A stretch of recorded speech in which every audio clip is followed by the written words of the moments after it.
আমি ছিলাম না স্বার্থপর, আমি ভালোবেসেছি তোমাকে বিনা স্বার্থে। তুমি ছিলে আমার গভীর রাতের প্রতিটা মোনাজাতে। আমি প্রতিশোধ নেব না, কারণ তুমি আমার শত্রু। দিন মাটির ভিতরে হবে ঘর, রেণু না আমার কেন বাঁধো। हबीबी نعم. यल्ला सभी वीडियो कॉल।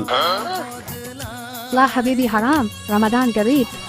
একাকী গভীর রাতে তোমার কথা ভেবে কিছুতেই ঘুম চোখে আসে না।